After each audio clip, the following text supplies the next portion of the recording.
Mobile ধরছিস কেন? তোরা mobile ধরতে নিষেধ করছি না, তবু তুই আমার সামনে আমার মোবাইল ধরছিস।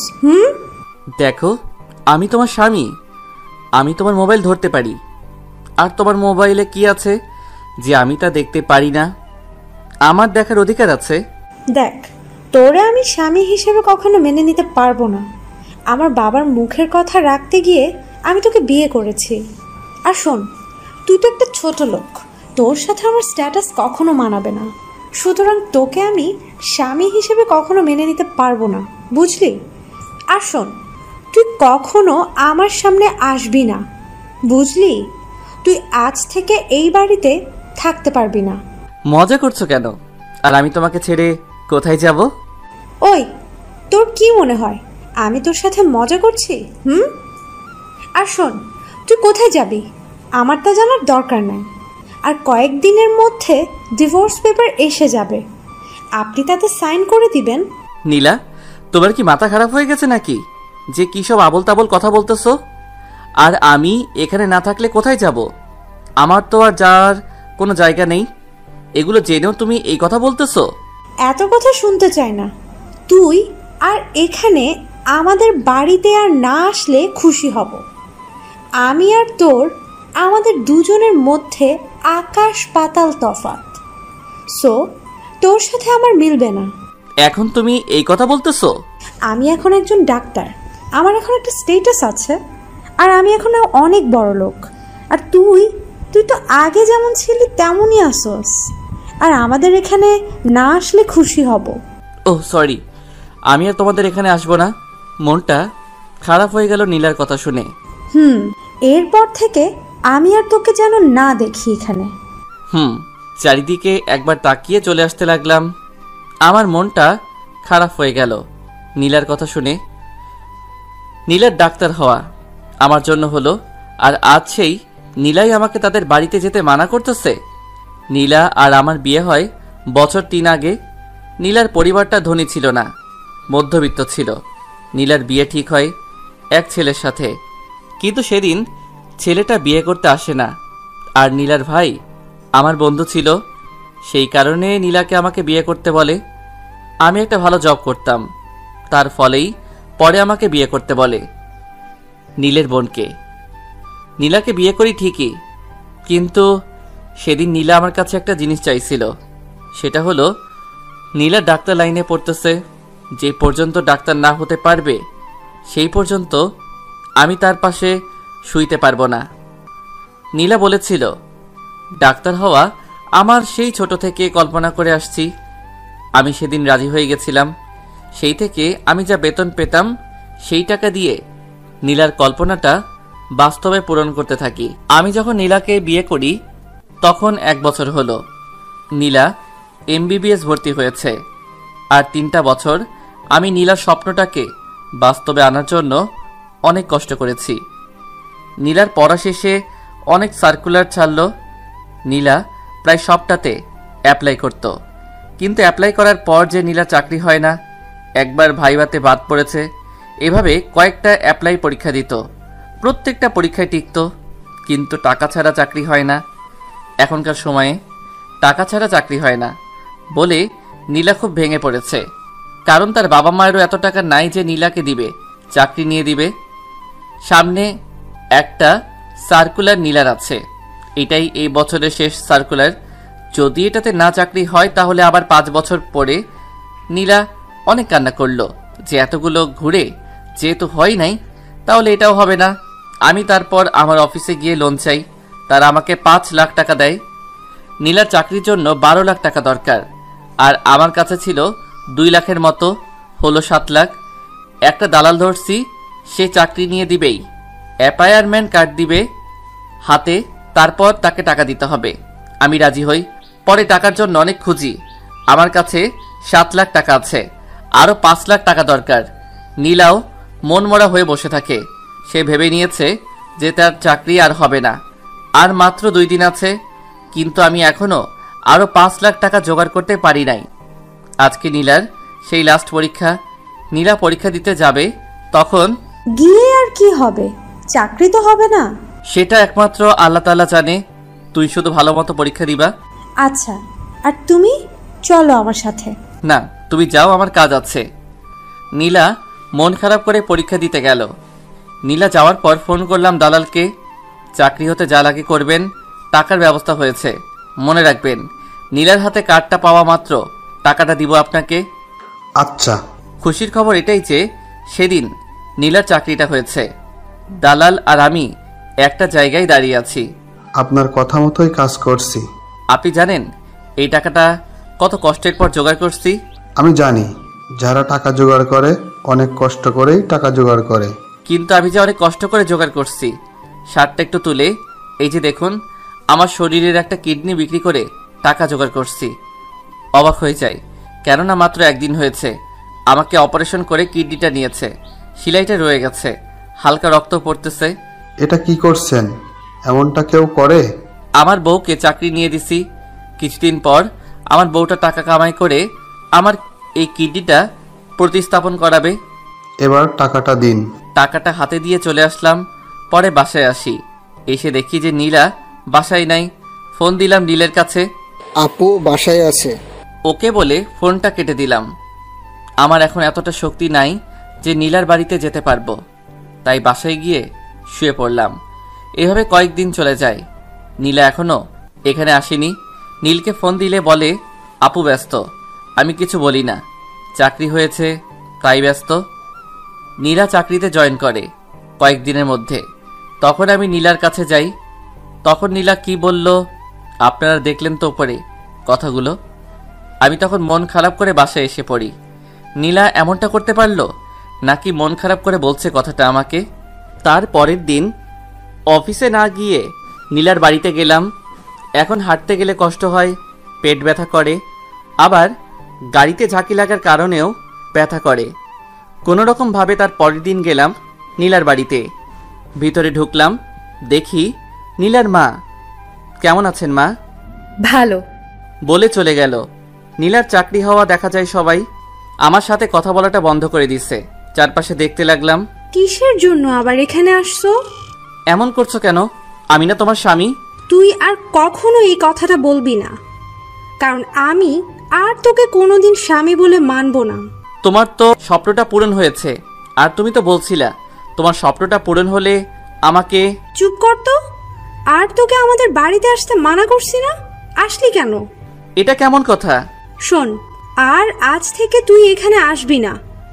আমি এখন এমবিবিএস ডাক্তার, আর আপনি সামান্য একটা চাকরি করেন।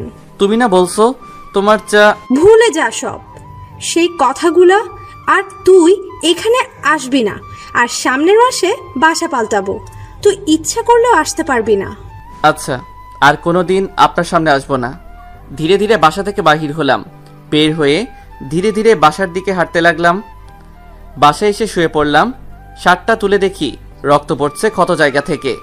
রক্তটা মুছে দিয়ে শুয়ে পড়লাম। তার পরের দিন অফিসে যাই। স্যার, আপনাকে ম্যাডাম তার রুমে ডেকেছে। ম্যাম আসবো?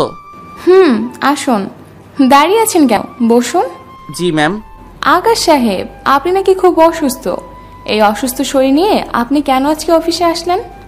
ফোন করে ছুটি নিয়ে নিতেন।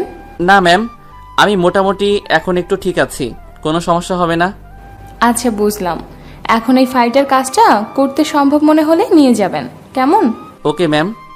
এটা বলে ফাইলটা নিয়ে বেরিয়ে পড়লাম বাসার উদ্দেশ্যে। আল্লাহ যা করে ভালোর জন্য করে। চিলে কোঠায় রাতটা পাড়ি দিয়ে তারপরের দিন গেলাম অফিসে। পিয়ন ডেকে বলল, স্যার, আপনাকে ম্যাডাম ডাকছে।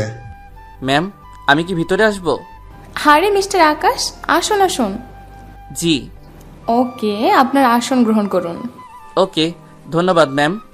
আকাশ সাহেব, কালকের কাজটা কি সম্পূর্ণ করেছেন? জি ম্যাম। ম্যাম, এই নেন কালকের ফাইলটা। Very good. ধন্যবাদ ম্যাম। ও আকাশ সাহেব, আপনাকে তো আরেকটা কথা বলতেই ভুলে গেছি। কাল থেকে আমার মেয়ে অফিসে বস হিসেবে আসবে। আমি এই কাজটা থেকে অবসর নিচ্ছি। ও আচ্ছা ম্যাম। আমি আশা করি আমার অনুপস্থিতিতে আপনারা আমার মেয়েকে বস হিসেবে মেনে আপনাদের কাজটা ভালোভাবে সম্পন্ন করবেন। জি ম্যাম, অবশ্যই। এই ফাইলটা নিন, আশা করি আপনি খুব ভালোভাবে এটা সম্পন্ন করবেন। জি ম্যাম, আমি সাধ্যমতো চেষ্টা করব এটাকে ভালোভাবে সম্পন্ন করার। আমার আরেকটা কথা রাখবেন প্লিজ। জি ম্যাম, বলুন। আমার অনুপস্থিতিতে আমার মেয়েকে আপনি দেখে রাখবেন। ওকে কখনো কষ্ট দিবেন না, তাহলে আমি কষ্ট পাবো। জি ম্যাম, আপনি কোনো চিন্তা করবেন না। আমরা আপনার মেয়ের কষ্ট হয় এমন কোনো কাজ করব না। আপনার মেয়েকে আমরা আমাদের সবার সর্বোচ্চটুকু দিয়ে হলেও ভালো রাখার চেষ্টা করব ম্যাম। আপনি আমাকে চিন্তামুক্ত করলেন। যাক, আমি আজকের পর অনির্দিষ্টকালের জন্য আপনাদের থেকে বিদায় নিচ্ছি। এটা আপনি সবাইকে বলে দিবেন। জি ম্যাম। তারপর সবাইকে বলার পর আমি আমার ডেস্কে এসে বসে কাজ করতে লাগলাম। কয়েকটা ফাইল আসলো আমার কাছে, আমি সেগুলো করতেছি। পাশ থেকে আমার কলিগ। আকাশ সাহেব, কেমন আছেন? এই তো ভালো, আপনি কেমন আছেন? আমিও ভালো আছি। তা কেমন চলছে আপনার দিনকাল? হাসি দিয়ে বললাম, ভালোই। তারপর আবার কাজ করতে লাগলাম। ফাইল দুটো কাজ শেষ করে ম্যাডামের কাছে নিয়ে গেলাম। ম্যাডাম ফাইলটা দেখা মাত্র, ভেরি গুড, ভালো করেছেন এগুলা করে। জি ম্যাডাম, ধন্যবাদ। আপনাকে দেখে মনে হচ্ছে আপনি আমার মুখের কথা রাখবেন। ও আচ্ছা আকাশ সাহেব, আপনাকে তো একটা প্রজেক্টের কথা বলতে ভুলেই গেছি। আমাদের সাথে শুভ সাহেবের সাথে একটা প্রজেক্টের কাজ আছে। এই নিন প্রজেক্টের কাজটা নমুনা। জি ম্যাডাম। এটা বলে আমার কেবিনে চলে আসলাম। ম্যাডাম কি কিছু বললো নাকি? হ্যাঁ, এই প্রজেক্টের সম্পর্কে কিছু বলেছে। ও আচ্ছা, আকাশ সাহেব, সমস্যা না হলে একটা কথা বলছি। যাওয়ার সময় আমরা দুজন কি একসাথে যেতে পারি? জি, সমস্যা নাই। তারপর আমি কাজ করতে লাগলাম। বিকেলে দুজন একসাথে বাড়ির উদ্দেশ্যে রওনা দিলাম। নতুন একটা বাসা নিলাম। সন্ধ্যায় বাসায় এসে পৌঁছালাম। বাসার গেট দিয়ে ভিতরে ঢুকতে যাব, ঠিক তখনই মনে হলো কারো সাথে ধাক্কা খেলাম। ধাক্কাটা ক্ষত স্থানে লাগাতে শরীরটা কেঁপে উঠল। ধাক্কা লাগার সাথে সাথে ঠাস ঠাস ঠাস করে কয়েকটা চড় মারল আমাকে। তাকিয়ে দেখি একটা মেয়ে আমার সামনে অগ্নি দৃষ্টিতে আমার দিকে তাকিয়ে আছে। তোর এখানে ঢোকার সাহস কি করে হলো? তুই কি আমাকে ধাক্কা দিস? আমি সরি, আসলে আমিও ঢুকছি আর আপনিও বাইরে যাচ্ছেন, তাই কেউ কাউকে না দেখার কারণে এমনটা হয়েছে। তোর কথা রাখ, যা আমার সামনে থেকে। কি হয়েছে মা, এমন কেন করছিস? বাবা, এই ছেলেটা আমাকে ধাক্কা দিয়েছে। আঙ্কেল সরি, আমি ইচ্ছে করে ধাক্কা দেইনি। ওকে, তুমি যাও, আমি দেখছি। ছাদের উপর একটা রুম, সেটাই নিয়েছি। কি আর করব, শুয়ে শুয়ে নীলার কথাগুলো ভাবতেছি। খুব কষ্ট হচ্ছে। সকালে ঘুম থেকে উঠে ফ্রেশ হয়ে হালকা কিছু খেয়ে অফিসের উদ্দেশ্যে বাহির হলাম। দরজাতে তালা দিয়ে ঘুরে দাঁড়াই, তখনই কেউ পড়ে যায়। তাকিয়ে দেখি রাতের সেই বাড়িওয়ালার মেয়েটা। সরি, আপনি যে কখন এসে পড়েছেন। মেয়েটা উঠে সোজা আমার দিকে রাগীভাবে এসে কলার ধরল। তোকে আজকে না। কি হলো, আমি কি কিছু করেছি নাকি? মেয়েটা কিছু না বলে রাগের বশে হাতে যেন কি ছিল সেটা দিয়ে মাথায় বাড়ি দিল। খুব ব্যথা পেলাম। মাথায় হাত দিয়ে দেখি রক্ত পড়ছে। তার মানে মেয়েটা কোনো কিছু দিয়ে আঘাত করছে, যার কারণে মাথা দিয়ে রক্ত পড়ছে। হাত দিয়ে মাথাটা চেপে ধরলাম। ধরে বাসার নিচে আসলাম, দেখি রক্ত পড়া বন্ধ হয়েছে। তাই রুমালটা বাহির করে রক্ত মুছে ফেলে দিলাম আর অফিসে যেতে লাগলাম। ঘড়ির দিকে তাকিয়ে দেখি আর মাত্র কয়েক মিনিট সময় আছে। যে কয়েক মিনিট সময় আছে তার মধ্যে অফিসে যাওয়া সম্ভব না। 20 মিনিট লেট হলো। গিয়ে আমার জায়গায় বসা মাত্র, আপনাকে নতুন ম্যাডাম ডাকছে। ওকে, এটা বলে ম্যাডামের কাছে যাই। আসতে পারি ম্যাডাম? আসুন। ম্যাম সরি, লেট হওয়ার কারণে। শ্যাট আপ, আজকে অফিসে আসলাম আর আজকে আপনার লেট হলো। কিসের জন্য লেট হলো বলুন? না মানে ম্যাম, আজ থেকে অফিসে কেউ দেরি করে আসলে তার বেতন থেকে টাকা কেটে রাখা হবে। এরপর থেকে যদি আপনি দেরি করেন তাহলে আপনার বেতন থেকে টাকা কেটে রাখা হবে। আর হবে না ম্যাম। এই নিন ফাইলগুলো, গিয়ে কাজ করেন। জি ম্যাম। ম্যামের কাছ থেকে নিয়ে আমার কেবিনে এসে পড়ি। ম্যাম কি জন্য ডাকলো? না, এমনিতেই আমাকে এই ফাইলটা দেওয়ার জন্য ডেকেছে। থাক, বলা লাগবে না, বুঝেছি। ওকে, তাহলে আমি কাজটা শেষ করি, পরে কথা হবে। আপনার কাজ শেষ হলে আপনার কিন্তু আমার সাথে খেতে যেতে হবে। আচ্ছা, না গেলে হয় না? না, আপনাকে যেতেই হবে, না হলে আমিও যাব না। আপনি আমার কলিগ, আপনার সাথে যাওয়াই যায়। না, আমি এত কিছু শুনতে চাই না, আপনাকে আমার সাথে যেতেই হবে। আচ্ছা ঠিক আছে। এই, আপনাকে না বললাম আমি আপনার ছোট, আমাকে নাম ধরে ডাকবেন। আচ্ছা ঠিক আছে। ম্যাডাম আসতেছে, কাজ করেন, না হলে বকা খেতে হবে। আচ্ছা, এটা বলে কাজ করতে লাগলাম। এটা আড্ডাখানা না যে এখানে বসে বসে আড্ডা দিবেন। ম্যাডাম, একটু হেল্প করছিলাম মিস্টার আকাশকে। এরপর আর যাতে না দেখি। এটা বলে চলে গেল। আচ্ছা বৃষ্টি, ম্যাডাম এমন কেন? শুধু বকাঝকা করে। তুমি ভুল করেও দেরি করে আসবা না অফিসে, তাহলে তোমার বেতন থেকে একদিন দেরি করলে 2000 টাকা কেটে নিবে। আচ্ছা ঠিক আছে, কাজ করতে থাকলাম। লাঞ্চ টাইমের সময় সবাই খাবার জন্য যাচ্ছে। চলেন লাঞ্চ করে আসি। না, আমার একটা প্রবলেম আছে, আপনি যান, আমি এই তো যাব। ওকে। এটা বলে বৃষ্টি আবারও আগের জায়গায় বসে পড়ল। তারপর বৃষ্টির এসব কাণ্ড দেখে আর বসে থাকতে পারলাম না, দুজনে গিয়ে লাঞ্চ করে আসলাম। তারপর আমি আমার কেবিনে গিয়ে আমি মাথাটা নিচু করে রইলাম। নীলাকে খুব দেখতে ইচ্ছে করছে। এই 3টা বছরে খুব ভালোবেসে ফেলেছিলাম। আজ নীলা প্রতিষ্ঠিত। 3টা বছর কতটা কষ্ট করেছি নীলার জন্য, আর সেই নীলা আজ বড় হয়ে আমাকে ছুঁড়ে ফেলে দিল। কপালটাই খারাপ আমার। আপনি লাঞ্চ করেছেন? জি ম্যাডাম। তাহলে সাথে এই 2টা ফাইলের কাজ করেন, আমার কাছে নিয়ে যাবেন। ম্যাডামের দিকে একবার তাকিয়ে ফাইলটা হাতে নিলাম, নিয়ে কাজগুলো করতে লাগলাম। অফিস ছুটির সময়। মিস্টার আকাশ, বাসায় যাবেন না? যাব তো। তাহলে বসে আছেন কেন? ওঠেন। এই ফাইলটা বাকি আছে, কিছু কাজ কালকে করবেন। আর কি, চলেন এখন বাসায় যাওয়া যাক। না, সাথে নিয়ে যাই, বাসায় গিয়ে কাজ করব। ওকে, তাও করতে পারেন। চলুন তাহলে এখন। চলুন তাহলে যাওয়া যাক। কালকে দেখা হবে কেমন? আজকে যাই। ওকে। এটা বলে আমি একটা রিক্সা নিয়ে বাসায় চলে আসি। গেট দিয়ে ভালো মতো করে ঢুকলাম, যাতে আবার বাড়িওয়ালার মেয়ের সাথে ধাক্কা না লাগে। গেট পার হয়ে দেখি কেউ নাই। ধীরে ধীরে সিঁড়ি বেয়ে আমার রুমের কাছে যেতে লাগলাম। ছাদে উঠে দেখি মেয়েটা ছাদের এক কোণে বসে আছে। আমি মেয়েটার দিকে না তাকিয়ে তালাটা খুলে রুমের ভিতরে গেলাম। গিয়ে ফ্রেশ হয়ে হালকা কিছু খেয়ে নিলাম, নিয়ে বিছানায় বসে রয়েছি। তখন কেউ দরজা ধাক্কানোর আওয়াজ পাই। দরজা খুলে দেখি বাড়িওয়ালা আঙ্কেল। আরে আঙ্কেল, আপনি? কি করছো? কিছু না, এই একটু বিশ্রাম নিচ্ছিলাম। রিয়া যে ভুলগুলো করে তার জন্য কিছু মনে করো না। রিয়া? কে আঙ্কেল? আমার মেয়ে রিয়া, ওর ব্যবহারে কিছু মনে করো না, ওর অনেক রাগ। কি যে বলেন না আঙ্কেল, আমি কি মনে করব? ওকে, থাকো তাহলে, আমি যাই। ওকে। আমি তখন ফাইলটা হাতে নিয়ে কাজ করতে লাগলাম। শেষ হলে শুয়ে পড়লাম। সকালে ঘুম থেকে উঠে রান্না করতে লাগলাম। একা থাকতে থাকতে রান্না করাটা শিখে ফেলেছি। চুলায় তরকারি রেখে ওয়াশরুমে যাই, গিয়ে ফ্রেশ হইতে থাকি। ওয়াশরুম থেকে কোনো কিছুর একটা শব্দ পাই, তাড়াতাড়ি তখন ওয়াশরুম থেকে বাহির হয়ে দেখি নীলা তরকারির পাতিল জোরে আছাড় মেরেছে, যার কারণে মেঝেতে সব পড়ে গেছে আর পাতিলটা চ্যাপটা হয়ে গেছে। এটা কি করলেন? তুই রান্না শেষ না করে ওয়াশরুমে কেন গেছিলি? তাই বলে এমন অবস্থা করবেন? দাঁড়া। এটা বলেই ভাতের পাতিলটা জোরে জোরে আছাড় মারলো। কি করলেন আবার এটা? বেশি তর্ক করবি না আমার সাথে। আর রান্না শেষ না করে যে গেছিলা, তরকারি পোড়ার কারণে পুরো গন্ধ ছড়িয়ে পড়েছিল, আর সেই কারণে আমার নিঃশ্বাস নিতে কষ্ট হয়েছে, তাই এমন করছি। এরপর থেকে যেন এমন কিচ্ছু না ঘটে, তাহলে তোর অবস্থা এমন করব। মাথায় হাত দিয়ে রইলাম। রিয়া চলে গেল।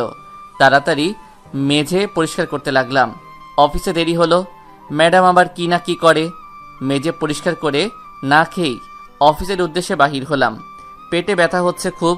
আজকেও লেট হলো অফিসে যেতে। ম্যাডাম কতগুলো ঝাড়ি মারলো আর 2000 টাকা কেটে রাখলো বেতন থেকে। আমি গিয়ে আমার জায়গায় বসলাম। কিসের জন্য দেরি হলো? না, তেমন কিছু না, আমার কপালটা ভালো তাই এমন হয়। কেন কেন? এমনি। এটা বলে মনমরা হয়ে কাজ করতে লাগলাম। ম্যাডাম এমন কেন? আমি কিছুই বুঝি না। আমি যখন এই অফিসে ম্যামকে দেখছি তখন থেকে দেখতেছি ম্যামের ভেতরে অহংকার অনেক বেশি, আর ম্যাম খুব রাগী টাইপের। ও আচ্ছা বৃষ্টি, এই যে আজকে টাকাটা কেটে নিল আমার থেকে, এটা কি আর দিবে না? কাজ ঠিক মতো করলে দিয়ে দেয়, আর এই অফিসে কেউ লেট করে আসে না, তুমি শুধু আসো। ও, কাল থেকে ঠিক টাইমে আসবে। ছুটির সময়। মিস্টার আকাশ, কাল থেকে যদি আপনি লেট করে আসেন তাহলে মনে রাখবেন আপনার অনেক সমস্যার সম্মুখীন হতে হবে। জি ম্যাডাম, বাসায় এসে পড়ি। খুব নীলার কথাটা মনে পড়ছে।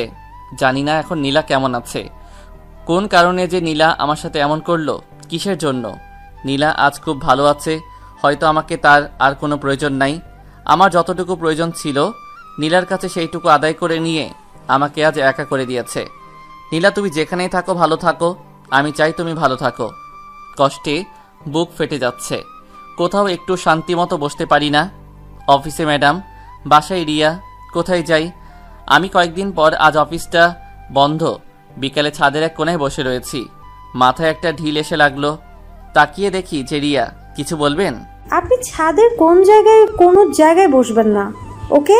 না মানে রুমের ভিতর ভালো লাগে না, তাই এখানে একটু বসছি। এখানে বসলে একটু ভালো লাগে। প্লিজ কিছু মনে নিয়েন না। যাবি এখান থেকে?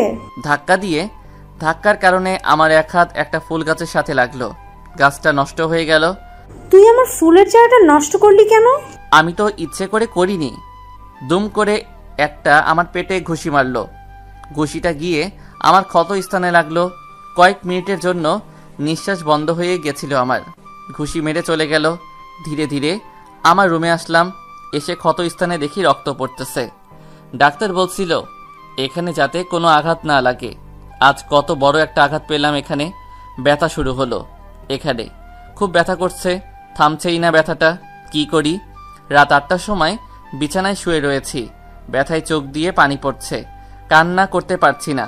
ফোনটা দেখি বেজে চলেছে। হাতে নিয়ে দেখি আননোন নাম্বার। হ্যালো, আপনি কি আকাশ? হ্যাঁ, আপনি কে? আমি ডাক্তার। আপনি তো একটা কিডনি বিক্রি করছেন, তাই না? হ্যাঁ। আপনি আমাদের এইখানে আসেন, আপনার সাথে কথা আছে। ওকে। তারপরের দিন অফিসে গেলাম ঠিক টাইমে। আপনাকে যে কয়টা কাজ দিয়েছি করেছেন কি? জি ম্যাডাম। দিন তাহলে। ফাইলগুলো ম্যাডামের কাছে দিলাম। ম্যাডাম ফাইলগুলো দেখে আমার দিকে অগ্নিময় দৃষ্টিতে তাকালো। ফাইল দেখা শেষে আমার কাছে এসে আমার কাছে এসে আপনি ফাইলটার এমন হাল করেছেন কেন? ম্যাডাম ঠিক মতোই তো করছি। দেখুন তো কি করেছেন ফাইলটার, আবার বলেন কই কি করেছি। ফাইলটা ছুঁড়ে মারলো আমার দিকে। 1 ঘন্টার মধ্যে ফাইলটা কমপ্লিট দেখতে চাই। Okay madam. কাগজগুলো কুড়িয়ে কাজ করতে লাগলাম। কি ভুল করেছেন আপনি দেখি? সামান্য ভুল, এটা ভুল ধরে না, কিন্তু ম্যাডাম ভুল ধরলো। আরে বুঝেন না কেন? ম্যাডাম খুব কড়া, কোথাও ভুল হলে সে তো শেষ। এটা বলে আবার ফাইলটা কাজ করতে লাগি। 1 ঘন্টা পর ফাইলটা জমা দেই। এইবার কোনো ভুল নাই। আপনি এমন উদাসীন হয়ে থাকেন কেন? কই না তো। কোনো প্রবলেম? আরে না। আচ্ছা, আপনার চেহারার এমন হাল হচ্ছে কেন দিন দিন? কি রকম? মুখটা একেবারে শুকনা, আর সবাই দিন দিন চেহারা উজ্জ্বল হয়, কিন্তু আপনার তো উল্টা। তেমন কিছু না। কি হচ্ছে এখানে? কিছু না ম্যাম। দেখতেই তো পাচ্ছি কি হচ্ছে। কাজের দিকে নাই, আলাপে আছে। Sorry ma'am. শাট আপ, কাজ করেন। সরি, বৃষ্টি আমার জন্য আপনার বকা খেতে হলো। আরে না ম্যাডাম, এমনই। কাজ করেন, আবার দেখলে সমস্যা হবে। তারপর আমি বাসায় গেলাম। বাসায় গিয়ে আমি আমার জন্য ভাত রান্না করতে বসালাম। তারপর আমি ফ্রেশ হতে গেলাম। তারপর ফ্রেশ হয়ে আমি বাইরে বের হয়ে দেখি রিয়া সকল পাতিল আছাড় মেরে ভেঙে ফেলেছে এবং পাতিলের মধ্যে থাকা সব তরকারি ভাত এগুলো ছড়িয়ে ছিটিয়ে পড়ে আছে। তারপর আমি এগুলোকে পরিষ্কার করে অফিসের দিকে রওনা দিলাম এবং আমি গিয়ে ম্যাডামের রুমের উদ্দেশ্যে গেলাম তার সাথে কথা বলার জন্য। ম্যাম, আসবো? হ্যাঁ আসুন। ম্যাম, আপনার সাথে আমার কিছু কথা ছিল। হ্যাঁ বলো, কি কথা? ম্যাম, আমার টাকাটা যদি দিতেন তাহলে খুব উপকার হতো। আপনার সব টাকা কেটে নেওয়া হয়েছে আপনাদের অফিসে দেরি করে আসার কারণে। এখন আপনার কোনো টাকা নেই, আর এখন আপনার আগামী মাসের টাকাটা থেকেও কেটে নেওয়া হচ্ছে। ম্যাম দেখুন, আমার এই অপরাধের জন্য আমাকে ক্ষমা করবেন। আমার টাকাটা খুব দরকার। টাকাটা আমাকে দিলে খুব ভালো হতো। বলছি তো, আপনি এই মাসের টাকা অফিসে দেরির কারণে কেটে নেওয়া হয়েছে, আর আপনি এখন আসতে পারেন। তারপর আমি আমার ডেস্কে এসে বসে থাকলাম। তারপর বৃষ্টি আসে। কি হয়েছে? আপনাকে এমন দেখাচ্ছে কেন? কোনো সমস্যা? ম্যাম, আমার বেতনটা দেয় নাই। তারপরে আমি আসার সময় ডিসিশন নিয়েছি ম্যামকে রেজিগনেশন পেপার দিয়ে আসবো, আর চাকরি করব না। চাকরি না করলে কিভাবে চলবেন? আমার আর এখানে থেকে লাভ কি বলুন? তারপর আমি ম্যাডামের রুমে গেলাম। গিয়ে আমি কি ভিতরে আসবো ম্যাম? হ্যাঁ আসুন। আবার কি বলবেন তাড়াতাড়ি বলেন। জি ম্যাম, আমি আর চাকরি করব না। এই নেন আমার রেজিগনেশন পেপার। কেন আপনি চাকরি করবেন না কেন? কোনো সমস্যা নাকি? না ম্যাম, কোনো সমস্যাই নেই। আমার থাকলেই বা কি, আমি তো চাকরি ছেড়ে দিয়েছি। কেন আমাকে বলুন। আপনার কাছে আমি আর কোনো জবাব দিতে পারবো না। আমার চাকরি করার ইচ্ছা নাই আমার। আমি আপনার এটা থেকে বিরতি চাচ্ছি। এই কথা বলে আমি ম্যামের রুম থেকে বেরিয়ে এসে সোজা বাড়িতে যাওয়ার জন্য তৈরি হলাম। এই সময় বৃষ্টি এসে বলল, চলেন আপনার সাথে যাব। তারপর বৃষ্টিকে সঙ্গে নিয়ে চলতে লাগলাম। যাওয়ার সময় একটা রেস্টুরেন্টে ঢুকলাম। বৃষ্টি আমাকে জোর করলো আমার সমস্যাগুলো বলার জন্য। তারপর আমি আর অন্য কিছু না ভেবে বৃষ্টিকে সম্পূর্ণ ঘটনা বললাম। বৃষ্টি আমার এসব কাহিনী শুনে কাঁদতে লাগলো। আমিও বলতে বলতে কখন যে কেঁদে ফেললাম টেরি পেলাম না। তারপর বৃষ্টি আমাকে বলল যে তোমার ক্ষত স্থানটা একটু দেখি। তারপর আমি দেখাতে চাইনি, বৃষ্টি জোর করলো, তাই আমি আর না দেখিয়ে পারলাম না। তারপর বৃষ্টি আমাকে ডাক্তার দেখানোর জন্য অনেক জোর করলো, কিন্তু আমি তাকে বললাম, দেখো বৃষ্টি, এটা কোনোভাবেই সম্ভব না। আর ডাক্তার বলেছে এটার জায়গায় নতুন কিডনি বসালেও কোনো লাভ হবে না। কেন হবে না কেন? তুমি আমাকে বলো, তোমাকে ডাক্তার দেখালে এটা ঠিক হয়ে যাবে। না বৃষ্টি, তুমি যে ভাবছো এটা ঠিক তা না, এটা অন্যরকম। ডাক্তারও তখন বলেছিল এটা কখনো ভালো হবে যদি ক্ষতস্থানের মধ্যে কোনো প্রকার দাগ না পড়ে, কিন্তু তুমি তো দেখেছো এটা আরও অনেক খারাপ অবস্থা হয়ে গেছে। বৃষ্টি কথা শুনে কাঁদতে লাগলো। আমি জানি বৃষ্টি আমাকে খুব ভালোবাসে, কিন্তু কি করব, আমার কষ্টে ভরা জীবনে কাউকে জড়িয়ে লাভ কি? সে আরও বেশি কষ্ট পাবে। তার চেয়ে ভালো সবাই এমনিতে ভালো থাকুক। তারপর বৃষ্টির কাছ থেকে বিদায় নিয়ে বাসার দিকে রওনা দিলাম। প্রতিমধ্যে দেখলাম একটা কার সামনের দিকে আসতেছে বেপরোয়াভাবে। তারপর আমি নিশ্চিত হলাম যে আমার মৃত্যু এখানে হবে, কিন্তু না, হঠাৎ দেখলাম কারটা এখানে দেয়ালের সাথে ধাক্কা খেলো। তারপর দেখলাম কার থেকে একজন মানুষ বাইরে বের হয়ে পড়ে আছে, আর তার মাথা ও অন্যান্য জায়গা দিয়ে রক্ত বের হচ্ছে। তারপর আমি তার কাছে গিয়ে দেখলাম, এ তো আমার অফিসের ম্যাম। হাসপাতালে নিয়ে যাওয়ার পর তারা বলল যে রোগীর শরীর অনেক রক্তক্ষরণ হয়েছে, তার এখন অনেক রক্ত লাগবে। তারপর আমি তাকে রক্ত দিলাম। তারপর হঠাৎ দেখলাম আমার আগের ম্যাডাম আসছে। আমি তাকে দেখে একটা জায়গায় সরে গেলাম যেন তিনি আমাকে দেখতে না পান। তারপর আমি বাসার দিকে রওনা দিলাম। যাত্রাপথে বৃষ্টির সাথে দেখা হলো। সে আমাকে দেখে বলল, আরে তুমি এখানে কি করছো? আর তোমার শার্টে রক্ত কেন? তোমার কি হয়েছে? আর তুমি কোথায় যাচ্ছ? না তেমন কিছু হয়নি, আমি ঠিক আছি। কি তেমন কিছু হয়নি? আমার তো মনে হচ্ছে অনেক কিছু হয়েছে। না, আমার কিছু হয়নি, আমি ভালো আছি। তাহলে তোমার শরীরে রক্ত কেন? আর এই রক্তই বা আসলো কোথা থেকে? আমাকে বলো, না হয় আমি আত্মহত্যা করব। আরে এসব কি বলো তুমি?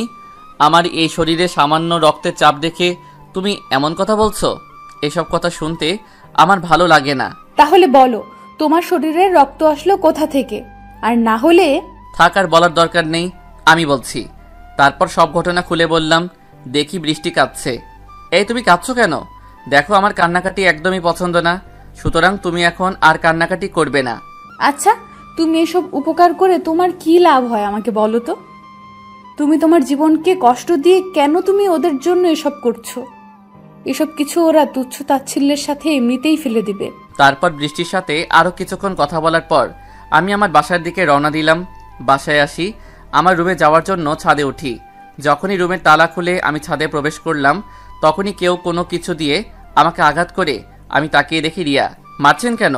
তোকে আজকে আমি, এটা বলে বাড়ি মারতে থাকে। তুই আমাকে চিঠি দেস, দেখ তোর কি করি। এটা বলে বাড়ি দিল। বাড়িটা গিয়ে লাগলো পেটে। বাড়ি খেয়ে আমি কিছুক্ষণের জন্য বসে পড়লাম। রিয়া ওর মতো মারে বাড়ি মেরে চলে যাওয়ার সময় দেখলো কয়েকটা ছেলে ছাদের নিচে দাঁড়িয়ে হাসছে, আর ওদের মধ্যে একটা বলছে, দেখ দোস্ত, ছেলেটা না আমাদের এসব কিছুর জন্য প্রতিদিন মেয়েটার হাতে মার খায়, কিন্তু কিছু বলে না। আহারে, বেচারার অবস্থা দেখে আমার কি করতে ইচ্ছে করছে জানিস? তখন তার বন্ধুরা সবাই একসঙ্গে বলে উঠল, না বললে জানবো কি করে? তখন ছেলেটা বলল, আমার ওকে চুম্মা খেতে ইচ্ছে করছে। তারপর আমি সেখান থেকে চলে আসলাম। দেখি রিয়া আমার পিছন পিছন আসছে আর আমার দিকে তাকিয়ে আছে। রিয়া এসে তাড়াতাড়ি করে আমার রুমে ঢুকে পড়ল। এ কি, আপনি আমার রুমে আসছেন কেন? আপনার এসব কাজের প্রমাণ হিসেবে তো আপনি দেখলেন ওদের এসব কাণ্ড কারখানা, আর এখন হয়তো আপনি আমাকে সরি বলবেন, তারপর বলবেন আমি অনেক ভুল করেছি, আপনি আমাকে ক্ষমা করে দেন। এমন ভাবে বলবেন না, আমাকে ক্ষমা করে দেন। আমি আপনার প্রতি অনেক বড় অন্যায় করে ফেলেছি, আমার এই অন্যায়ের ক্ষমা হয় না। তারপর হঠাৎ আমি মাথা ঘুরে নিচে পড়ে গেলাম, আর আমার কাটা জায়গা থেকে রক্ত বের হতে থাকলো। রিয়া এসব দেখে তো অবাক, সে একই করলো, যার কারণে আকাশের এমন অবস্থা। আকাশ কি কখনো তাকে ক্ষমা করবে?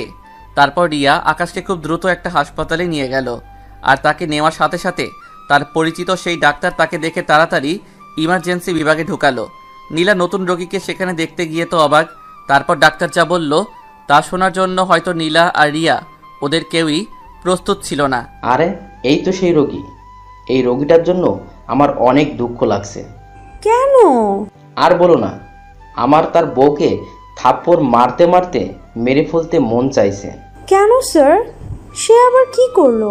যে লোকটা তার বউয়ের পড়ালেখার জন্য নিজের সব কিছু ত্যাগ করতে পারে, আর তার বউকে ডাক্তার বানানোর জন্য সে তার একটা কিডনি দান করে, আর তার বিনিময়ে তার বউ আজ ডাক্তার।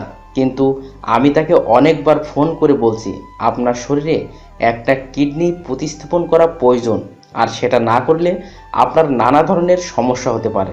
তারপর কি হলো? কিন্তু লোকটা আমার কথা শুনলো না।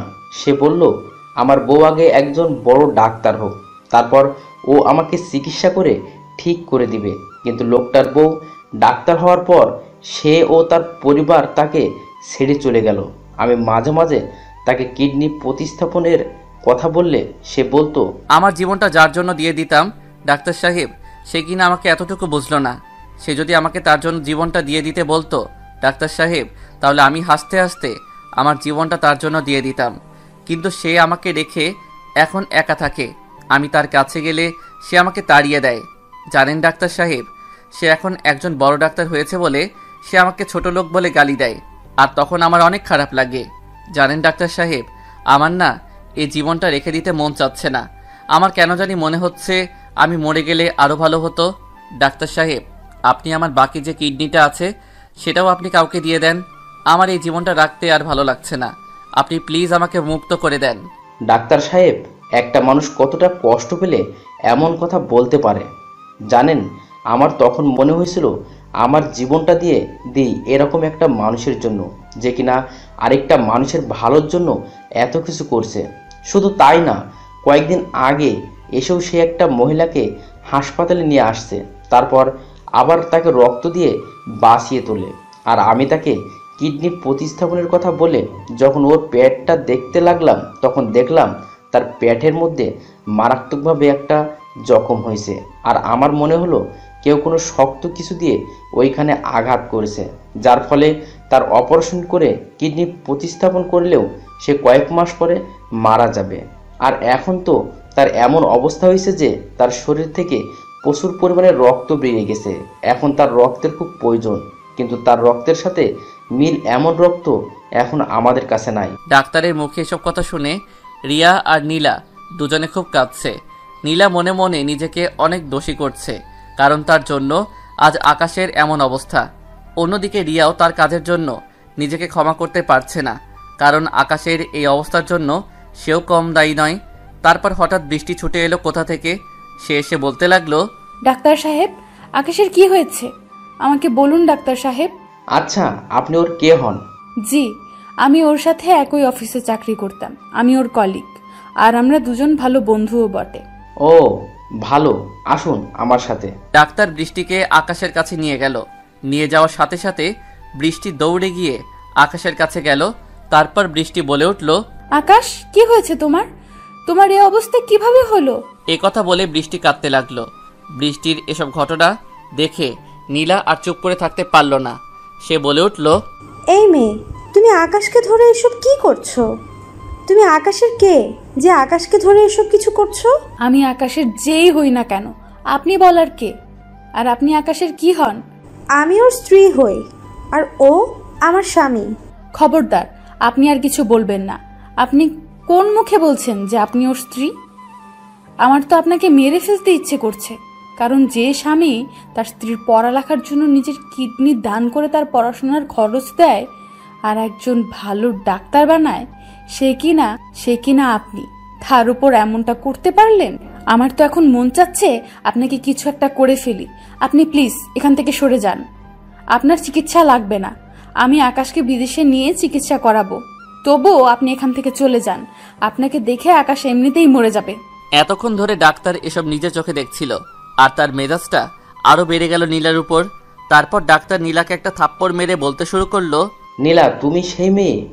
আমার ভাবতেই অবাক লাগছে। আজ থেকে তুমি আর এখানে চেম্বার করতে পারবে না। তোমাকে আমি আমার সামনে দেখতে চাই না। তোমাকে আমি ট্রান্সফারের ব্যবস্থা করছি। তোমার মতো এমন মেয়েকে আমি আমার চোখের সামনে থেকে দেখতে চাই না। তুমি প্লিজ এখান থেকে চলে যাও।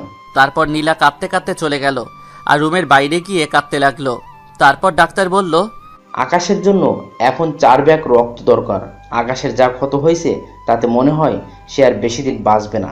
আকাশের রক্তের গ্রুপ কি? আকাশের রক্তের গ্রুপ ও পজিটিভ। আমাদের এইখানে এখন ব্লাড ব্যাংকে রক্ত নাই, আর ওর রক্তের গ্রুপ এর সাথে এখানে কারো রক্তের গ্রুপের মিল নাই। ডাক্তার সাহেব, আমি রক্তের ব্যবস্থা করতেছি, আপনি কোনো চিন্তা করবেন না। আম্মু, আমাদের অফিসে আকাশ নামের একটা ছেলে চাকরি করতো না, সে তার রেজিগনেশন লেটার দিয়ে চাকরি থেকে চলে গেছে। কেন? আকাশ সাহেব তো ভালো একটা মানুষ, আর সে তো আমাদের অফিসের প্রত্যেকটা কাজের প্রতি খুব মনোযোগী ছিল। সে কি কারণে এমনটা করলো? আরে ধুর আম্মু, তুমিও যে কি সব কথা বলো না। আকাশ সাহেব বলছো কেন? আর সে এমন কি কাজ করতো যার কারণে তার এমন প্রশংসা করছো? আর তাকে আমার কাছে একটা পেন হিসেবে সারা দিন মনে হতো। আর কোনো একটা কাজ করলে এত কিছু পরিমাণ ত্রুটির মাঝে দেখা যেত। তার জন্য আমি তাকে মাঝে মধ্যে এগুলোর জন্য একটু বকাঝকা করতাম, তাই সে চাকরি ছেড়ে চলে গেছে। তবু আকাশ সাহেব খুব ভালো মানুষ, আর মানুষের কাজের ফাঁকে কিছু না কিছু ভুল হতে পারে, আর মানুষের সকল ভুল ধরতে নেই। ভুলটা সামান্য হলে তা কোনো সমস্যা হয় না, বড় হলে তা অন্য ব্যাপার। তুই আকাশ সাহেবের সাথে আমার মনে হয় অনেকটা অন্যায় করে ফেলেছিস। তার কাছ থেকে তুই ক্ষমা চেয়ে নিবি। মা, তুমি আকাশকে সাহেব বলছো কেন? আর আমি বা আকাশের কাছে ক্ষমা চাইবো কেন? ক্ষমা তো ও চাইবে। ওর মতো একটা কুলঙ্গারের জন্য আমার অফিসের কাজটা গুছিয়ে নিতে কষ্ট হতো। ম্যামের মা ম্যামের এসব কথা শুনে চুপ হয়ে গেল। তখন বৃষ্টি তাদের মাঝে এসে ম্যামকে বলল, আচ্ছা ম্যাম, আপনি একটু আগে এসব কি যেন বলছিলেন? এগুলো সবগুলো আমি শুনতে পারিনি, তবে আমার মনে হয় আমি অর্ধেক হলেও শুনেছি। ও, তুমি অলরেডি সব শুনে ফেলেছো। আসলে আমি কি বলবো আর তোমাদের সম্পর্কে? তোমাদের মতো ছোট লোকের এই স্বভাব, অন্যের কথা শুনে নেওয়া, এছাড়া কি বা হতে পারে বলো? ম্যাম, আমরা ছোট লোক হতে পারি, তবে আপনার মতো একটা অকৃতজ্ঞ নই। মানে কি বলতে চাও তুমি? কি বলবো তোকে? এই, তুমি আমার অফিসে চাকরি করে আমাকে তুই করে বলছো? তোমার তো সাহস কম না? সাহসের কি দেখছস তুই? তোর মতো মেয়েকে আমাদের ম্যামের মেয়ে বলে মানতে আমার কষ্ট হচ্ছে। এই, তুমি কিন্তু বেশি বাড়াবাড়ি করছো। তুমি জানো না তুমি কার অফিসে কাজ করো। আমি ইচ্ছে করলে তোমাকে চাকরি থেকে বের করে দিতে পারি। তুই আমাকে চাকরির ভয় দেখাচ্ছিস? আরে তোর মতো মেয়ের অফিসে আমি চাকরি করব না। আজকে বিকেলে আমি রিজাইন পেপার দিয়ে আসবো। আমার তোর মতো অকৃতজ্ঞ ব্যক্তির চাকরির দরকার নেই, যে কিনা একটা ভালো মানুষকে এমন সব কথা বলতে পারে। আমার ভাবতে খুব ঘৃণা হচ্ছে। মানে কি বলতে চাও তুমি? আরে তোকে আর কি বলবো, তুই অফিসে জয়েন করার পর থেকে আকাশ সাহেবের মতো একটা ভালো মানুষের সাথে অনেক খারাপ ব্যবহার করছস। আবার তার সকল কাজের সামান্যতম ভুলের জন্য তুই এসব কাজ তাকে দিয়ে অনেকবার করাইছস। যেসব ভুলের জন্য তেমন কোনো সমস্যা হয় না, তুই সেসব ভুলের জন্য দিনের পর দিন আকাশ সাহেবের প্রতি অনেক খারাপ ব্যবহার করছস। তারপর আবার মাস শেষে তুই আকাশ সাহেবকে তার বেতনের 1 টাকাও দেস নাই। আকাশ সাহেব কতটা কষ্ট করে নিজের জীবনটা চালাইছে জানোস তুই?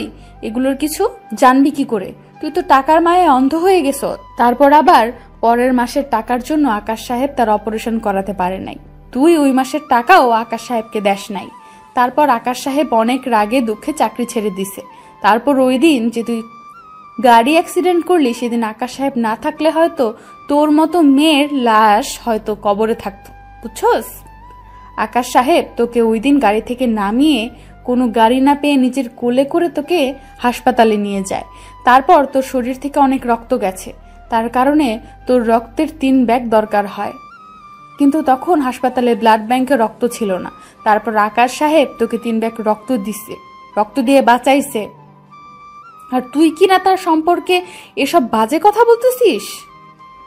জানোস, লোকটা তার জীবনের শুরু থেকে এখন পর্যন্ত সারাটা জীবন মানুষের ভালোর জন্য করেছে, কিন্তু যেসব মানুষগুলোর জন্য করেছে তারা তাকে বিন্দু মাত্র দাম দিল না, এমনকি তার স্ত্রীও তাকে দাম দিল না। অথচ তার বউয়ের জন্য সে কত কিছুই না করছে। তাকে ডাক্তার বানানোর জন্য নিচে তার কিডনি দান করেছে, তার বউয়ের পড়াশোনার খরচ দিতেন। আজ সেই বউ ডাক্তার হয়ে তাকে ছোট লোক বলে অপমান করে, তাকে ডিভোর্স দেওয়ার কথা বলে, তারপর তাকে তার চোখের সামনে সে না দেখার জন্য খারাপ ভাষায় কথা বলে। শুধু এই না, তাকে বাড়ি থেকে বের করে দেয়, তারপর তিনি বাসা ভাড়া করে থাকেন।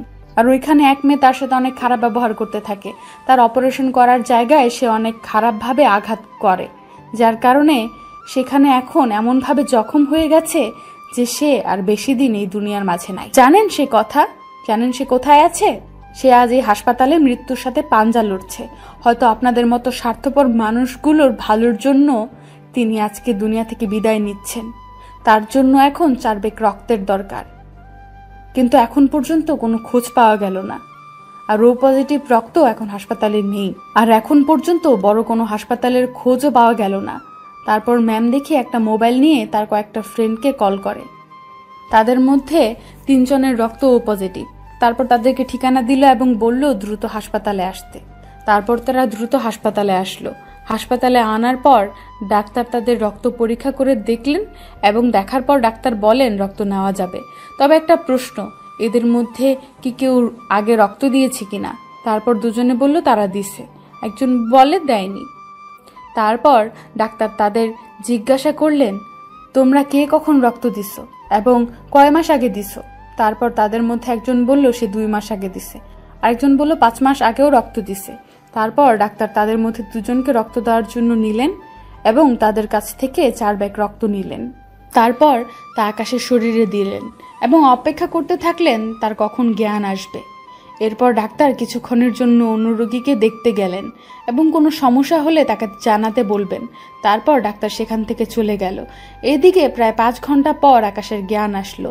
জ্ঞান আসার পরও সে চোখ মেলে দেখল পাশে বৃষ্টি, রিয়া এবং নীলা দাঁড়িয়ে আছে। তখন রিয়া আকাশকে বলল, আকাশ, তুমি আমাকে ক্ষমা করে দিও। আমি বুঝতে পারিনি, আমি তোমার সাথে অনেক বড় ভুল করে ফেলেছি। প্লিজ আকাশ, তুমি আমাকে ক্ষমা করে দাও। কে তুমি? আর আকাশের কাছে ক্ষমা চাইতেছে কেন? তারপর রিয়া বলল তার নাম রিয়া। তারপর বৃষ্টি বলল, ও তুমি সেই রিয়া যার কারণে আজকে আকাশের এই অবস্থা? আজকে আকাশ মৃত্যুর সাথে পাঞ্জা লড়ছিল সেই তোমার মতো অহংকারী এই মেয়েটার জন্য। সে এখন মোটামুটি সুস্থ আছে।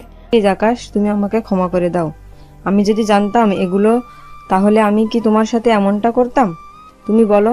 প্লিজ আকাশ, তুমি আমাকে ক্ষমা করে দাও, না হলে আমি নিজেকে কোনোদিনই ক্ষমা করতে পারবো না।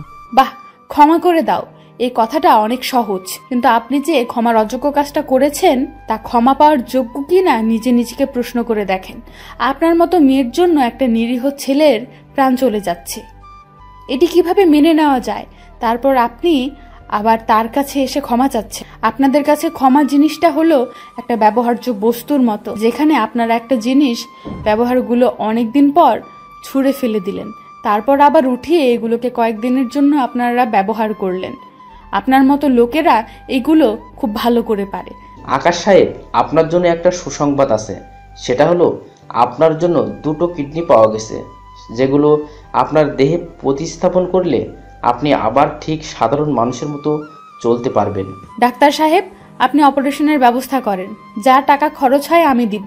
আপনি প্লিজ জলদি আকাশের অপারেশনের ব্যবস্থা করেন। তারপর আকাশের অপারেশন হলো এবং ডাক্তাররা সাকসেস হলো তার মাঝে এগুলো সঠিকভাবে প্রতিস্থাপন করে, এবং আকাশ সুস্থ হতে হতে প্রায় 1 মাস এর অধিক সময় লেগে গেল।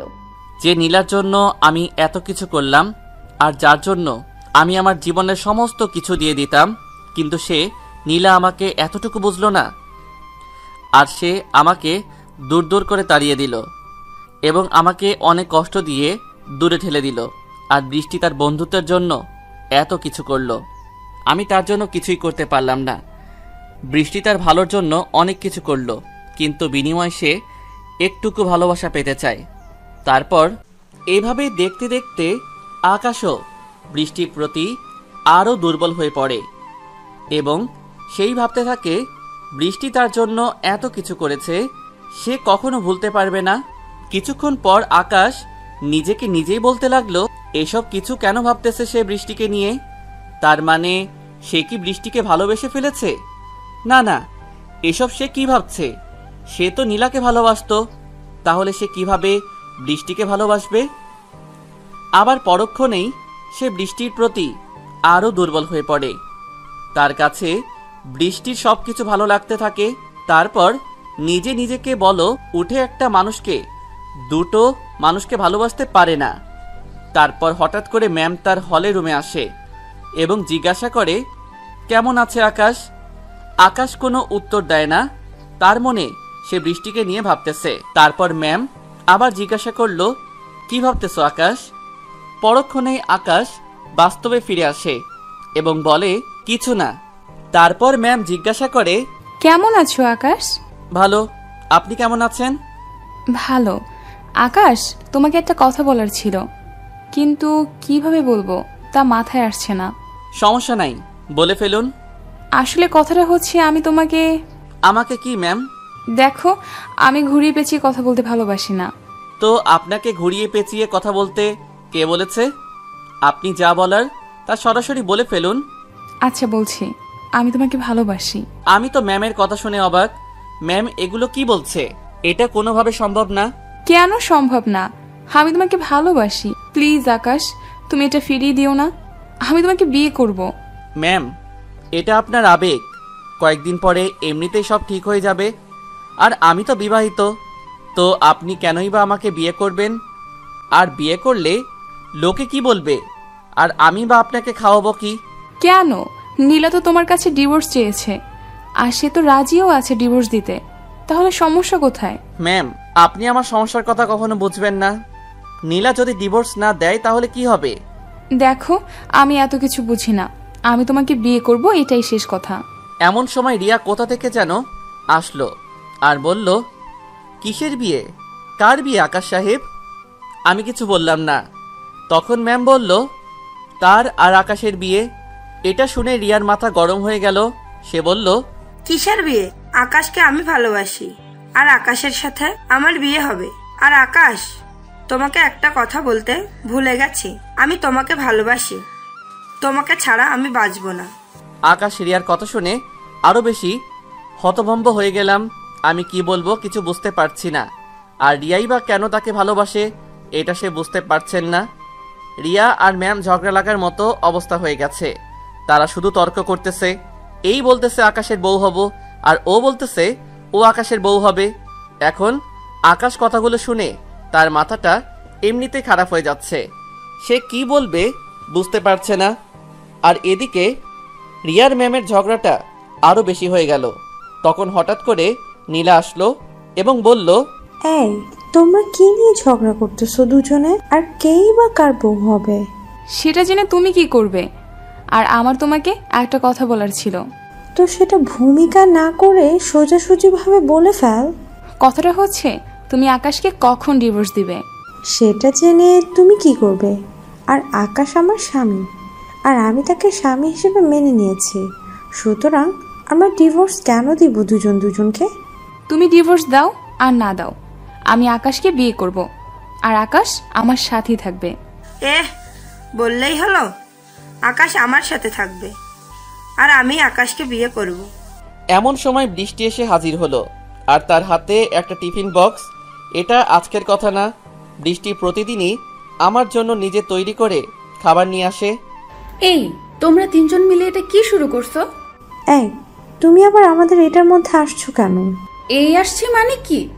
আসছে মানে কি? তোমরা তিনজন মিলে একটা রোগের সামনে এরকম লাগামহীনভাবে ঝগড়া করছো, আর বলছো আমি কেন আসছি? আচ্ছা, তোমাদের কমন সেন্স বলতে কিছু নাই? তারপর রিয়া, ম্যাম, নীলা তিনজনই থেমে গেল, আর বৃষ্টি আকাশকে চামচ দিয়ে হা করিয়ে খাওয়াতে লাগলো। আর এটা দেখে রিয়া, ম্যাম আর নীলার জ্বলতে লাগলো। হঠাৎ নীলা বলে উঠল, এই, তুমি আকাশকে এমন করে খাওয়াচ্ছ কেন? আমার স্বামীকে ভালো কিছু করিয়ে তার মন জয় করতে চাও? শোনো, আমি যতদিন আছি আমি আমার স্বামীকে কারো হতে দিব না। দেখো নীলা, তুমি আমাকে ভুল বুঝছো। আমি এমন কিছু করছি না। আমি আমার বন্ধুকে এভাবে খাওয়াতে পারবো। তুমি এটা কি বলছো? তোমাদের মতো মেয়েদের আমার চেনা আছে। তোমরা ভালো কিছু করে অন্যের স্বামীকে বিয়ে করার জন্য বাধ্য করো, তারপরে সে আর না বলে থাকতে পারে না। এই সব খারাপ মতলব আছে তোমার, তাই না? আমি থাকতে আমি কখনো তা হতে দিব না। প্লিজ, তুমি আমাকে ভুলে যেও না। আমি তোমার স্বামীর ভাগ নিতে আসিনি। প্লিজ এমন কথা বলো না। এসব বললে আমার ভালো লাগবে না। এখন তো এইসব বলবেই। তোমাদের মতো মেয়েদের আমার চেনা আছে। নীলার এসব কথা শুনে আমার মেজাজটা চরম আকারে খারাপ হয়ে গেছিল। নীলা প্লিজ এসব কথা বন্ধ করো, আমার কিন্তু এসব কথা শুনতে একদমই ভালো লাগছে না। আর বৃষ্টিকে নিয়ে কোনো বাজে কথা বলবে না। কই, আমি তো কোনো বাজে কথা বলিনি, আমি তো একদম সত্যিই কথাটা বলেছি। আর তুমি বা বৃষ্টিকে এত সাপোর্ট করছো কেন? তোমার আবার একে ভালো লাগেনি তো আবার? নীলা প্লিজ এসব বলো না, আমার মেজাজটা এখন কিন্তু ভালো না। এবার আমার মেজাজটা প্রচণ্ড আকারে খারাপ হলো। আমি বিছানা থেকে উঠে নীলাকে কষে একটা থাপ্পড় মারলাম আর বললাম, কি বলছো তুমি এগুলো? মুখে যা আসছে তাই বলে যাচ্ছ, একবারও মেয়েটার কথা চিন্তা করতেছো না? মেয়েটা দেখো কিভাবে কান্না করতেছে। নীলা, আমি তোমাকে অনেক ভালো মনে করতাম তুমি অনেক শিক্ষিত হয়েছো, কিন্তু আমার তো এখন মনে হচ্ছে তুমি শিক্ষা অর্জন করেছো শুধু তোমার জন্য, মানুষের জন্য না। ছি নীলা, ছি, আমার ধারণাটা ভুল, আমি ভুল ভেবেছিলাম। এই যে নীলা, তুমি যে আজকে বৃষ্টিকে এইসব বাজে কথা বলছো, কিন্তু তুমি বৃষ্টি সম্বন্ধে কি জানো? না জেনে একটা মেয়েকে তুমি অনেক বাজে কথা বলে ফেলেছো। তুমি জানো না তুমি কত বড় একটা ভুল করে ফেলেছো। এই যে বৃষ্টিকে দেখতেছো, আমি জানি এই সেই বৃষ্টি যে আমাকে অনেক ভালোবাসে, কিন্তু সে আমাকে কথা বলতেছে না কেন জানো? জেনে আর কি করবে? তুমি তো ওকে অনেক বাজে কথা বলেছো। সে শুধু আমাকে ভালোবাসে শব্দটি কেন বলেনি জানো? সে তার বন্ধুত্ব তাকে রক্ষা করার জন্য আমাকে তার ভালোবাসে কথাটি বলেনি। আর না বলার আরেকটা কারণ হলো, সে তোমার এই আমাকে নিয়ে যে সংসারটা, তার কথা চিন্তা করে বলেনি। এই যে নীলা, তুমি বৃষ্টিকে দেখছো, সে না থাকলে আজকে তোমরা আমাকে এই অবস্থায় দেখতে পেতে না। আজকে হয়তো আমার লাশটা কবরে থাকতো, সেখানে পচে আমার সেই শরীরের অঙ্গগুলো আজ মাটিতে মিশে থাকতো। এই সময় বৃষ্টি বলে উঠল, প্লিজ আকাশ, তুমি এগুলো কেন বলছো? এগুলো বলার কোনো মানে আছে? প্লিজ এমন কথা বলো না যেটা শুনলে সবার কষ্ট হবে। না বৃষ্টি, তুমি থামো, আজকে আমাকে বলতে দাও। তারপর আমি আবার বলতে লাগলাম, আজকে বৃষ্টির জন্য তোমরা আমাকে দেখতে পাচ্ছ। বৃষ্টিকে তোমরা অনেক বাজে কথা বলেছ। বৃষ্টি কি করেছে জানো? আমি যখন হতাশায় ভুগতেছিলাম, যখন নীলা তুমি আমাকে কষ্ট দিয়ে চলে গেছো, আমি তখন এসব হতাশায় সহ্য করতে না পেরে আত্মহত্যার পথ খুঁজে নিয়েছিলাম। তখন বৃষ্টি এসে আমার কাছে বন্ধুত্বের হাত বাড়িয়ে দিল। সে আমার সাথে সুন্দরভাবে, খুব সুন্দর ভাষায় কথা বলতে লাগলো এবং আমাকে সব সময় সবার সহায় হতে সাহায্য করলো, এবং সে আমার সব সময় পাশাপাশি থাকতে লাগলো এবং আমার সব কথা জানতে লাগলো। সে আমাকে অনেকবার ডাক্তার দেখাতে চেয়েছিল, কিন্তু আমি তা চাইনি। আমি চাইতাম না যে কারো দয়ায় আমার চিকিৎসা হোক, কারণ আমি যে মানুষটার জন্য এত কিছু করলাম, সে মানুষটা আমার মূল্য দিল না। সেখানে আমি কেন অন্যের কাছে দয়ার জন্য মাথা নত করতে যাব? বৃষ্টি আমার জীবনের সকল ঘটনা জানতো, কিন্তু আমাকে কখনো দুঃখে দেয়নি। সে বরং আমাকে দুঃখ থেকে ফিরিয়ে এনেছে। তুমি হয়তো জানো না যে বৃষ্টির মা বাবা ভাই বোন সবাই আমাকে বৃষ্টির জামাই হিসেবে পেতে চায়, কিন্তু বৃষ্টি কখনো তা চায়নি, কারণ সে চায় নিজে তার বন্ধুত্বটা যেন নষ্ট না হোক। এখানে তোমরা সবাই আছো, ম্যাম আর রিয়াকে উদ্দেশ্য করে বলছি। এই যে আপনারা আমাকে আজকে ভালোবাসি কথাটা বলছেন, আর আরও বলেছেন আপনারা দুজন আমাকে বিয়ে করবেন, আপনারা দুজন আজকে কেমন করে এ কথা বলতে পারলেন আমার মাথায় কাজ করে না। আপনাদের দুজনের কাছে এখন একটাই চাওয়া, সেটা হলো তোমাকে চাই, কিন্তু এটা কখনো সম্ভব না। ম্যাম আর রিয়া তখন একসাথে বলে উঠল, কেন সম্ভব না? আমাদের দুজনের মাঝে এমন কি নেই যা ওদের দুজনের মধ্যে আছে? তখন আমি বললাম, প্রকৃত ভালোবাসা। মানে আকাশ, তুমি এসব কি বলছো? আমি তো কিছুই বুঝতে পারছি না। তখন আমি বললাম, দেখেন, আপনাদের দুজনের এই ভালোবাসাটা বেশি দিন নয়। আপনাদের কাছে এখন এটা আবেগ, কিন্তু এটা বেশি দিন থাকবে না, কারণ আবেগের ভালোবাসা বেশি দিন টিকে না। আর আপনাদের আমার উপরে যে ভালোবাসা, সেটা আবেগ ছাড়া কিছুই না। আপনারা হয়তো জানেন আপনারা আমাকে অনেক কষ্ট দিয়েছেন, আর সে কারণে আমার উপর আপনাদের ভালোবাসা সৃষ্টি হয়েছে। আর এখন আপনারা আমাকে ভালোবাসতে চান, আমাকে বিয়ে করতে চান, কিন্তু বিয়ে করে যখন আপনার দাম্পত্য জীবনে আসবে, তখন সে ভালোবাসা বেশি দিন থাকবে না, কারণ এটা কিছুদিন পর এটা এমনিতেই চলে যাবে। তখন আমার কি হবে জানেন? তখন আমি সেটা নিয়ে আফসোস করতে থাকবো। আর আমি তো আপনাকে একদিনের জন্য বিয়ে করিনি, আমি তো সারা জীবনের জন্য একসাথে থাকার জন্য বিয়ে করেছি। তখন আর সারা জীবন এভাবে কাঁদতে কাঁদতে দিন জীবনটা পার দেওয়া চাওয়া আর কোনো কিছু থাকবে না। হয়তো আমি এসব কিছু সহ্য না করতে পেরে আবার আত্মহত্যার পথ বেছে নেব, কিন্তু তখন বৃষ্টির মতো কেউ আমার দিকে এগিয়ে আসবে না। হয়তো বৃষ্টি তখন অন্য কারো বউ হিসেবে থাকবে, কিন্তু তখন তার পরিবার থেকে বের হয়ে আমার জন্য নিজের জীবনটা উৎসর্গ করতে পারবে না। এটার কারণ কি জানেন? এটার কারণ হলো একটাই, সেটা হলো তখন তার সাহায্য করা হাতটা বন্ধ থাকবে তার পরিবারের মধ্যে। যেটা সে তার বিয়ের আগে আমার জন্য উৎসর্গ করেছিল, সেটা এখন তার পরিবারের জন্য উৎসর্গ করছে। তখন আমার মতোই মানুষটার মৃত্যু ছাড়া আর কিছু থাকবে না, আরও দেখতে পারবে না আমার এই লাশটা এই দুনিয়ার মাঝে, আর আমার জানাজাও হবে না। দেখো, তোমরা হয়তো জানো আমার ছোটবেলার মা বাবা মারা গেছে। ছোটবেলায় আমি অনেক কষ্ট করে বড় হয়েছি, আজকে পর্যন্ত এসেছি। আমার জীবনটা আমি নিজে নিজে একা একা গড়েছি, কিন্তু কেউ আমার জন্য সাহায্য সহযোগিতা করতে আসেনি। আর আমার এই জীবনটা যার জন্য দিয়েছিলাম সে তো আমাকে বুঝলো না, তার বদলে নতুন কেউ আসলো। সেখানে সে নিজের বন্ধুত্ব তা রক্ষা করার জন্য নিজের মুখে ভালোবাসা কেউ বলতে পারল না, আর সেই মেয়েটাকে আজকে নতুন মিথ্যা অপমান বোধ করলো সবার সামনে, যেটা তার মতো মেয়ের কখনো কাম্য নয়। ম্যাম আর রিয়া, আপনারা দুজন হয়তো বুঝতে পেরেছেন আমার কথাগুলো। আর নীলা, তোমাকে একটা কথা বলার ছিল, সেটা হলো তোমার মতো মেয়ের সাথে আমার সংসার করাটা সম্ভব না। তুমি আমার কাছে ডিভোর্স চাইছিলে না? যাও, কয়েকদিনের মধ্যে তুমি তোমার ডিভোর্স পেপার পেয়ে যাবে। নীলা আমার মুখে এসব কথা শুনে হতভম্ব হয়ে গেল আর বলল, প্লিজ তুমি এমন কথা বলো না, আমি সত্যিই মারা যাব। প্লিজ আকাশ, আমি তোমাকে ছাড়া বাঁচবো না। এসব বলে এখন আর কোনো লাভ নেই। আমি বৃষ্টিকে বিয়ে করব আর আমাদের সংসারটাকে সুন্দর করে সাজিয়ে নিব। তুমি বৃষ্টি সম্পর্কে যখন এরকম বাজে কথা বলেছো, তখন তোমার এরকম শাস্তি হওয়া উচিত। এসব তুমি কি বলছো আকাশ? দেখো, নীলা তোমার প্রথম বউ, তুমি তাকে ডিভোর্স দিয়ে তার জীবনটা এভাবে শেষ করে দিতে পারো না। দেখেছো, নীলা তোমার জন্য সে এত কিছু ভাবে, অথচ তুমি শুধু নিজের স্বার্থের জন্য বৃষ্টিকে এত সব বাজে কথা বলছো। আমার একটা কথা, সেটা হলো তুমি বৃষ্টির পা ধরে মাপ চাইবে। তখন বৃষ্টি বলে উঠল, এটা হয় না আকাশ। আর পাশ থেকে নীলা বলে উঠল, আমি রাজি। তারপর যখন নীলা বৃষ্টির পা ছুঁয়ে মাপ চাইতে গেল, তখন বৃষ্টি তাকে বলল, এ কি করছো বোন? আমি তোমাকে মাফ করে দিয়েছি। তারপর নীলাকে বৃষ্টি তার নিজের বুকে জড়িয়ে নিল আর দুজন মিলে কাঁদতে লাগলো।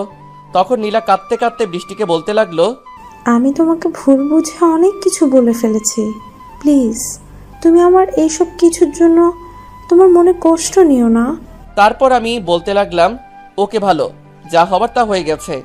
এখন বৃষ্টি আর নীলা আমরা তিনজন আবার পারিবারিকভাবে বিয়ে করব, কারণ আমি চাই না যে বৃষ্টি আমাকে না পেয়ে কষ্ট পাক। তাই আমি চাই তোমাদের দুজনকেই আমি বিয়ে করব। আর ম্যাম আর রিয়া, তোমাদের দুজনের আমাদের বিয়েতে দাওয়াত রইল, আর আমাদের বিয়েতে সকল কিছু তোমরা অ্যারেঞ্জ করবা। তারপর আমাদের বিয়েটা সম্পন্ন হয়ে গেল। তারপর আমি বাসর ঘরে ঢুকে দেখি দুজনে কি একটা কথা নিয়ে হাসাহাসি করতেছে, আর আমার দিকে তাকিয়ে তাদের হাসিটা আরো জোরে বাড়িয়ে দিল। আমি কিছু না ভেবে তাদের দিকে যেতে লাগলাম আর বললাম, এই তোমরা দুজন হাসতেছো কেন? তারপর ওরা দুজন ওদের কাপড়টা বদলে আসলো আর আমাকে বলল, আজকে আমরা দুজন তোমার 12টা বাজিয়ে ছাড়বো। ও তাই নাকি? আমি কি বসে থাকবো নাকি? আমিও দেখব আজকে কে কত পারে। তারপর তারা দুজন বলল, ও আচ্ছা, তাহলে তো ভালো, দেখব আজকে ঠেলা সামলাও কিভাবে। এ কথা বলে ওরা দুজন আমার দিকে ঝাঁপিয়ে পড়ল। আমাকে একা পেয়ে ওরা দুজন আমার আপনারা এখন পর্যন্ত কি দেখেন, বাকিটা ইতিহাস।